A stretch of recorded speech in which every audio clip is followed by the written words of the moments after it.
Welcome to the Red Anvil Productions podcast. This is the temporary bumper. This is a temporary bumper that I'm going to replace that used to have music and other people singing. It's going away soon. Look forward to it. Greetings from another world. Hello. My name is Rhombus, Rhombus Ticks. Pleasure to make your acquaintance. Greetings from another world. I am not T.C. Ricks. The official cover story was going to be that I bought the podcast from him, but it's infinitely more complicated than that. You see, I'm what you might call a fictional character, but I don't consider myself fictional. I just consider myself more fictional. Stories in my world are physical things. There are far more fictional places. My world is very close to your own, but not as safe. English is a class more like typing, and the only stories we have around are the ones that make our world work. We have A Catcher in the Rye and Harry Potter and Uncle Tom's Cabin, but nothing like Terry Pratchett or Jim Butcher or Elizabeth Moon.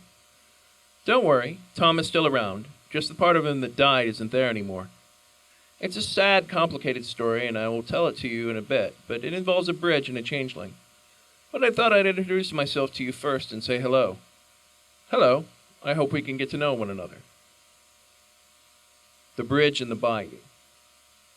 The name of the state changes from place to place. There's a spectrum. No, strike that. There's a million spectrums. But the one that matters in this story is from what's real to what isn't. I know you'd like to think that your world is the most real out there that there is, but it isn't. There are more boring worlds, more ordered ones from what's there when there's no magic at all. Think your world is boring? Imagine a world without rainbows or the color of a child's laugh.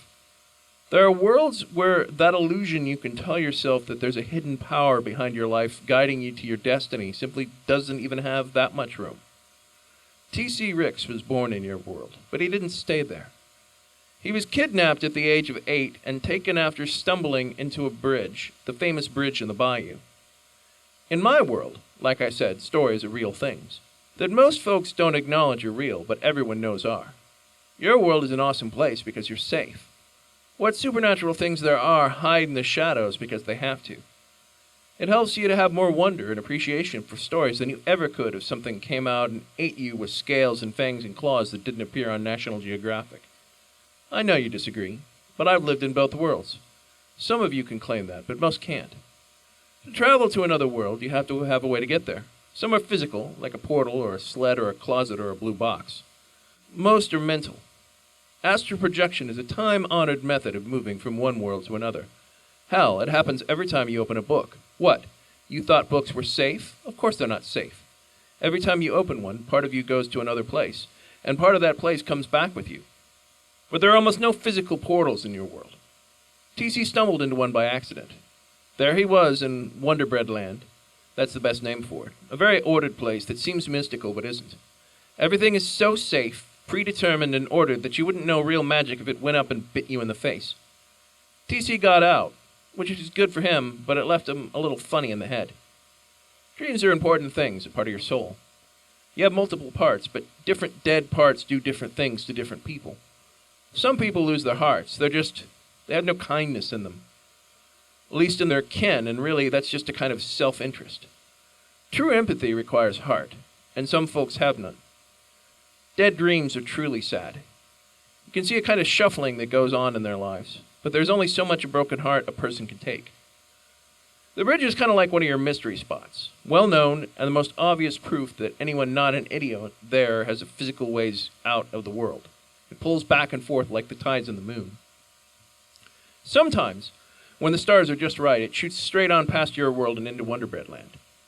That's where they came and cut a hole in the bridge and stole T.C. Let me tell you, magic can kill, just knowing it exists. To touch it for so long but not being able to taste it is one of the saddest things you can imagine. It's an interesting place, the bridge. There among the misty swamps, I study it, sometimes warn folks away from it. I'll charge a nickel when I can, but an empty window can be an opportunity. It lets me peep into your rather interesting world and see an index of all the places the bridge might go. Until later. This has been the Red Anvil Amalgamated Podcast. Shut up! Stop talking! Stop! This has been Rhombus Ticks. reading to you, edited by Grayson Bergman. That's sound editing. Copyright Red Anvil Amalgamated 2015. Available on Amazon and other marketplaces. To fight the forces of evil!